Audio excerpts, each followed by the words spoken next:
The Mitsubishi Eclipse Cross has a new high-tech powertrain that can allow it to drive as an electric car, or run using its petrol engine, or it can use both at the same time. But it's not like a Toyota hybrid, because this one can be plugged into your wall at home so you can recharge your batteries. And Mitsubishi says you should be able to get about 50 k's of driving range from just a few dollars worth of electricity, or for free if you've got a solar panel array on your roof. It's the Eclipse Cross plug-in hybrid EV. Mitsubishi has basically rebranded this technology because it believes that there's a bit more cut through when it comes to the words hybrid and EV than there was a few years ago when the original Outlander PHEV launched. But the big question is whether spending so much more on a plug-in hybrid over the equivalent petrol turbo version is worth doing. Well, we're talking almost $15,000 in some instances when it comes to this model range. So, are you getting a better car for your money? Well, let's find out, shall we?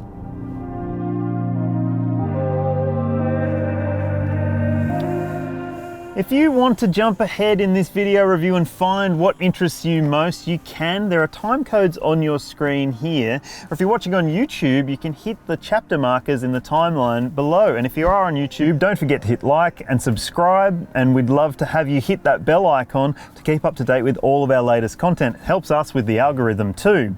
If you want to read my full detailed review, you can find a link to it in the description below. And first, in this video review, we're going to take a look at the price and features of the Eclipse Cross PHEV. The Mitsubishi Eclipse Cross plug-in hybrid models are considerably more expensive than the turbo petrol versions of this car. We're talking between $12,000 and $15,000 more, which is a massive jump in price, but it is packing a high-tech powertrain underneath all of that money. So the question is whether you really want to do electric driving that badly, or whether you don't. For this review, we're driving the top spec Exceed variant. If you want to see what you get in the other grades, head to my detailed written review at the Cars Guide site. Choosing the range-topping Exceed model nets you leather seat trim, a heated steering wheel, a head-up display that makes this grade the only one with a digital speedo, sat-nav, a dual sunroof, a black headliner in the cabin, and heated rear seats. We'll jump inside for a closer look at the cabin soon, but first, let's take a look at the design. You could be hard-pressed to pick this plug-in hybrid version of the Eclipse Cross over one of the less expensive turbo petrol versions, and I think that could be a real problem for some customers. But tell us what you think in the comments section below. The wheels are different between the hybrid and non-hybrid models, and then there are those badges. They're big, aren't they? And they're on the front doors and the boot too. Aside from those differences, it looks pretty much just like any other Eclipse Cross, but cleverly packaged under the metalwork is an electric motor on both the front and rear axles, as well as a battery pack and a regular petrol engine as well. There's a filler cap either side of the car too, driver's side for the plug, passenger's side for the petrol. The interior's seen a few compromises as a result of all that high-tech wizardry too. Let's take a closer look. We're starting at the boot for the practicality section of this video. There's 359 litres of cargo capacity in the plug-in hybrid versions of the Eclipse Cross, and that's quite a bit less than what you get in the turbo petrol versions. They get 405 litres, and they also get a spare wheel, but you don't get one of those in the Eclipse Cross plug-in hybrid. You get a repair kit, and there's a spot under here where you can store your charge cables as well. And speaking of charge cables, there's another one. This one, which is the home charging cable kit, which you'll need to plug in when you get to your destination, whether it's home or maybe a hotel. If you're wondering what 359 litres looks like when it comes to suitcases, well, we've got some, and here's what it looks like. Now the space in the back seat of the Eclipse Cross is okay for a small SUV, but if you're considering it against, say, a Toyota RAV4 or something like that, it could be better. And that is because the space isn't that great. I'm 6 foot, 182 centimeters. This seat is set for my position. As you can see, I've got enough knee room and pretty decent toe room. It's just headroom that really cops it back here. You sit up a bit higher in the plug-in hybrid versions than in the regular non-hybrid versions of the Eclipse Cross. There's a bit more packaging consideration for batteries and stuff under the seat. So that, in combination with this Exceed model's dual pane sunroof, which handily has a little controller for the shade, which runs back here rather than being at the front. I like that. But in combination, it does feel a little bit cramped. I feel like I'm a little bit hemmed in. That's probably also to do with the Exceed's black headliner, and maybe in the lower grade models which get a grey headliner it might feel a little airier. I've never really understood the black headliner thing, but what I will say is that the amenities back here are pretty decent. You get a pair of mat pockets in each of the back seats. You've also got these bottle holders in the doors. You've got a flip down armrest with cup holders as you'd expect. There are ISOFIX child seat anchor points, 3 top tether points as well. The seat folds 60/40 if you need it, and the back seats on the outboard sides you also get seat heating, which is pretty neat, but you don't get any USB ports, only a 12-volt outlet right down the bottom there.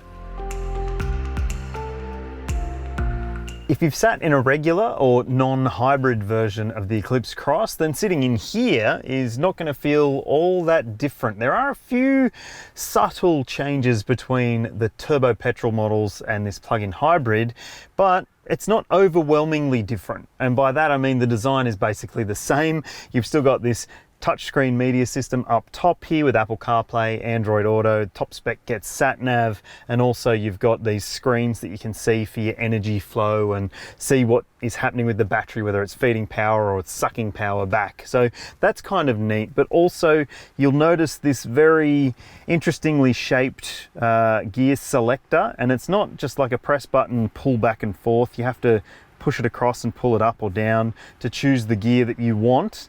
There's also buttons down next to that. There's an EV button, so you can make it run predominantly in electric mode, or you can hit the save charge button, which will make it run predominantly with the petrol motor and add extra power back to the battery, so you've got battery when you need it in the city, for example.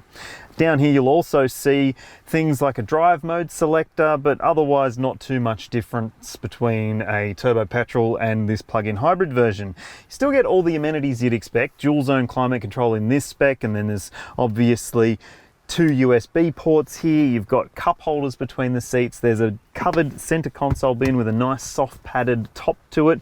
Speaking of soft, the seats are really soft and quite comfortable, and I like them. You've got big door pockets with bottle holders as well, and when you're looking straight ahead, steering wheel's the same as the other car. You still get paddle shifters so you can adjust the braking response, but you also get a different tachometer which has an EV and charge gauge on it. There's a head-up display in this model, it's the Exceed, but strangely enough no model apart from this one gets a digital speedometer. For a high-tech car, that seems a bit of a weird miss.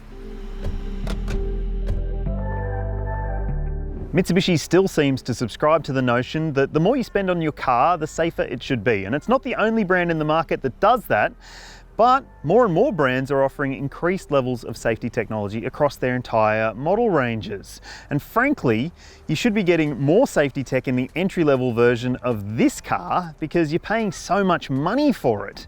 Here's a rundown of what you do and don't get in each of the grades. All grades come with front auto emergency braking with pedestrian detection and cyclist detection, lane departure warning, a reversing camera and 7 airbags. Spend extra on the Aspire if you want adaptive cruise control, blind spot monitoring and rear cross traffic alert, and the top spec model has a surround view camera too. The Eclipse Cross PHEV models run the same ANCAP 5-star crash test safety score from 2017. Now let's take a look under the bonnet.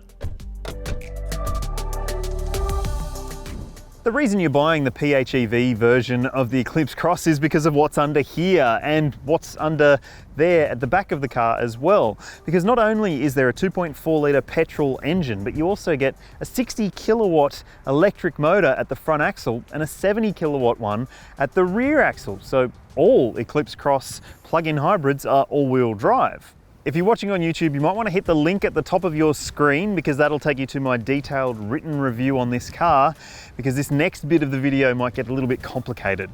The plug-in hybrid EV model uses an Atkinson cycle 4-cylinder non-turbo petrol engine, but it acts as a generator as well as a backup for the electric motors.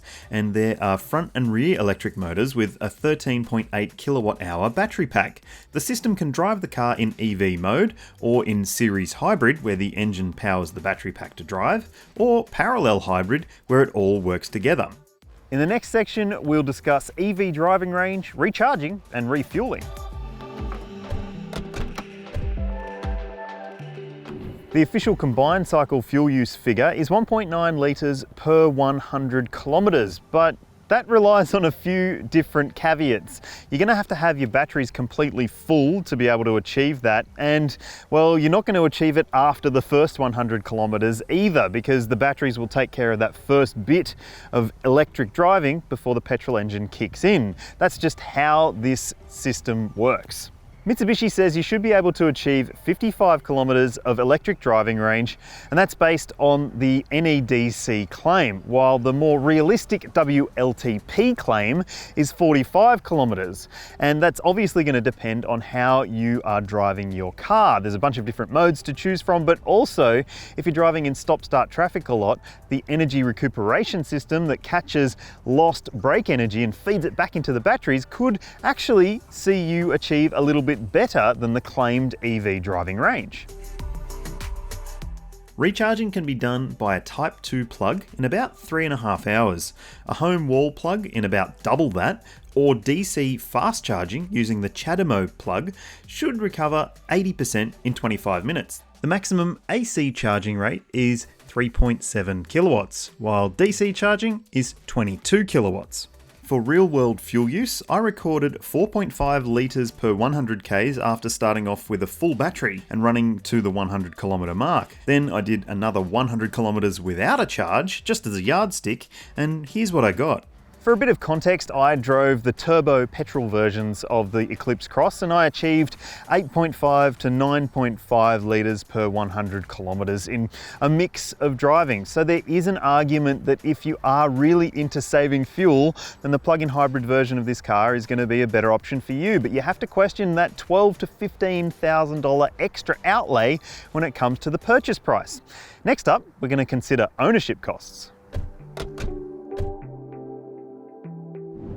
Mitsubishi offers a class-leading warranty plan that runs up to 10 years or 200,000 kilometres if you make sure you service your car with the brand. Otherwise, you get 5 years cover for the car, but the plug-in hybrid models get an 8-year or 160,000 K warranty for the battery. Service intervals are set at 12 months or 15,000 Ks, whatever occurs first. It's dearer to maintain the PHEV version than the turbo petrol, which is a bit weird. And again, it kind of reinforces that you're going to really want the PHEV to justify the buy. So, is it worth it for the drive?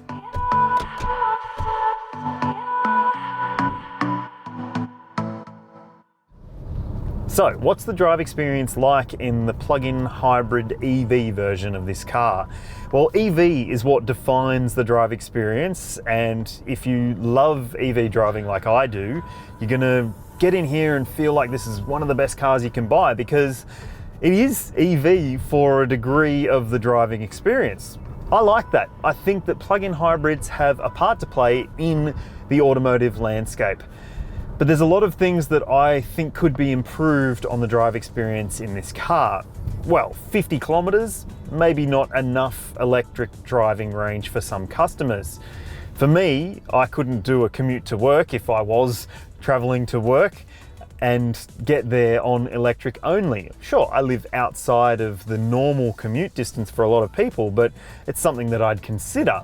And for that matter, I would say that there's also the petrol engine here, which, look, when it kicks in and you're using hybrid power, or you're just using the petrol engine alone to help charge the batteries up, it's okay, but it's nothing better than okay.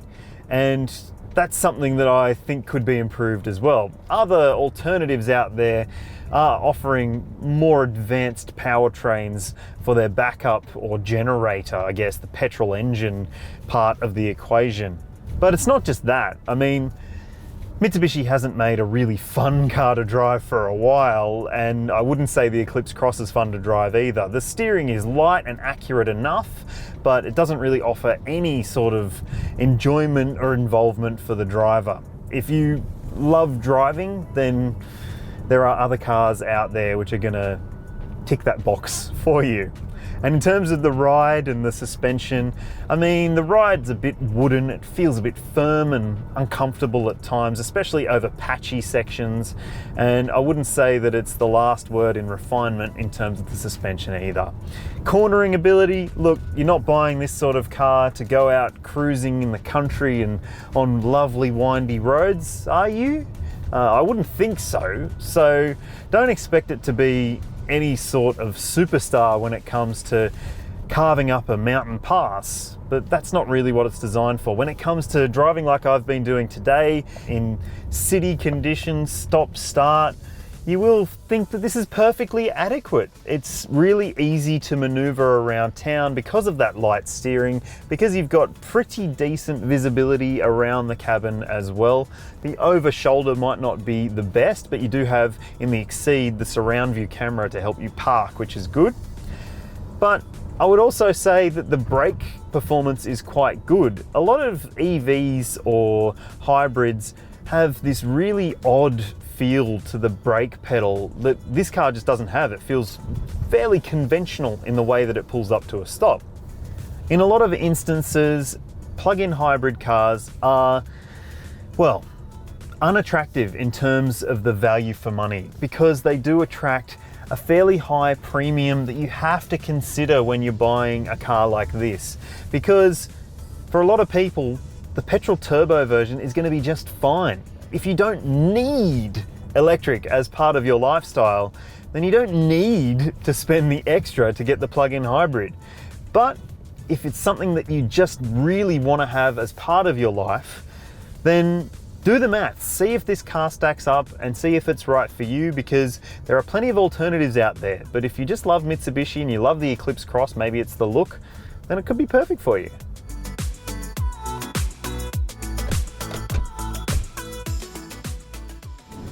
The Mitsubishi Eclipse Cross plug-in hybrid EV is able to run on electric only and is more efficient than the turbo petrol version of this car.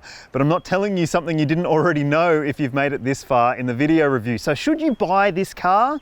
Well, that's going to depend on your life parameters. If you think it fits your needs, then it could be perfect for you. And if you're sold on the look, or maybe you just love Mitsubishi, then there's no real reason not to. But personally, I would suggest there are some alternatives that you should be looking at, like the Kia Niro plug-in hybrid, or the Hyundai Ioniq plug-in hybrid, or the MG HS plug-in hybrid. Or if you don't need plug-in, then look at the Toyota RAV4 hybrid, because it's an excellent all-rounder. Tell us what you think in the comments section below. We'd love to hear whether you choose this or something else completely different. Please let us know, and if you're watching on YouTube, don't forget to hit like and subscribe. Give us a thumbs up, and also hit the bell icon to keep up to date with all of our latest content. Now, here's the score.